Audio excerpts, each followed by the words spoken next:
Le projet d'appui à la compétitivité du secteur café PACCS a organisé en date du 28 juin 2019 au chef-lieu de la province d'Ongozi un atelier national de vulgarisation de l'étude d'impact environnemental et social, un atelier dans lequel avaient pris part tous les intervenants dans le secteur du café.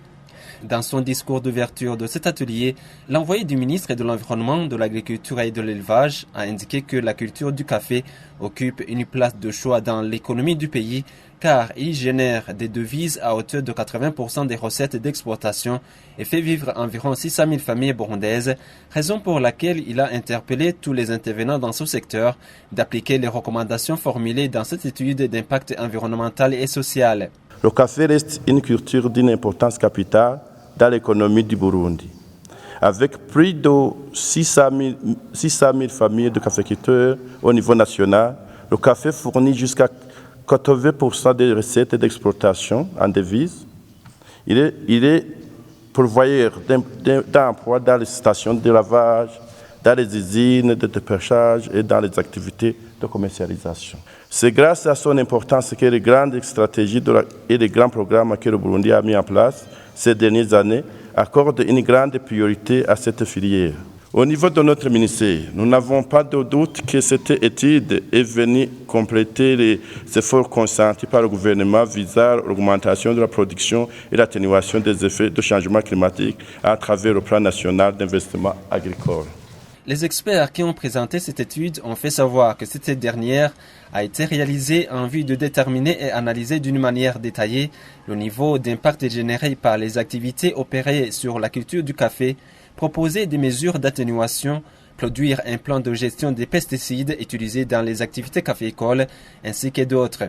Bernadette Akizimana, en charge du volet environnement au sein du PACCS, a énuméré les enjeux environnementaux et sociaux majeurs liés au traitement du café. Nous avons des impacts négatifs de certaines activités au niveau du maillot de production qui sont à l'origine de l'utilisation des pesticides, des fertilisants comme l'engrais chimique et la fumure organique.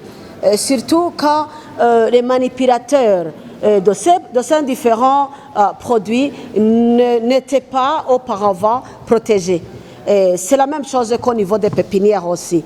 Mais pour le moment, le projet a pu distribuer plus de 750 kits. Chaque kit est composé par le masque, casque, les gants, salopettes pour hommes et salopettes pour femmes également et les bottines. Donc ça peut appuyer les manipulateurs.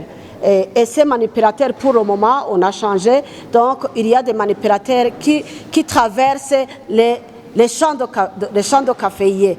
Mais auparavant, c'était juste chaque propriétaire était responsable de la pulvérisation. Donc, ce sont des impacts au niveau de la santé, mais vous voyez que nous sommes en train d'atténuer. Nous ne pouvons pas supprimer, mais quand même, nous atténuons la gravité.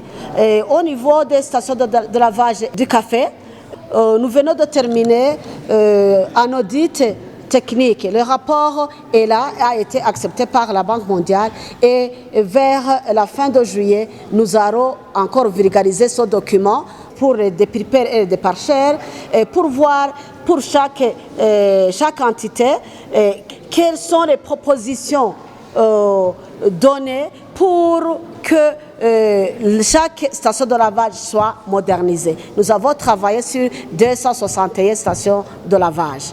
Et vous avez déjà constaté que le problème qu'il y avait au niveau de la station de lavage, c'est la gestion des déchets, que ce soit solide et que ce soit liquide. Le liquide se déverse directement dans les marais et vous savez que les eaux des marais sont fréquemment utilisées par notre population. Cet atelier national de vulgarisation de l'étude d'impact environnemental et social, organisé par le projet d'appui à la compétitivité du secteur café, avait vu la participation de tous les intervenants dans ce secteur, dont la Sénac Murima Wisangi, Arfik, Intercafé, Uniproba, Isabu ainsi que la Direction générale de la mobilisation pour l'autodéveloppement et la vulgarisation agricole.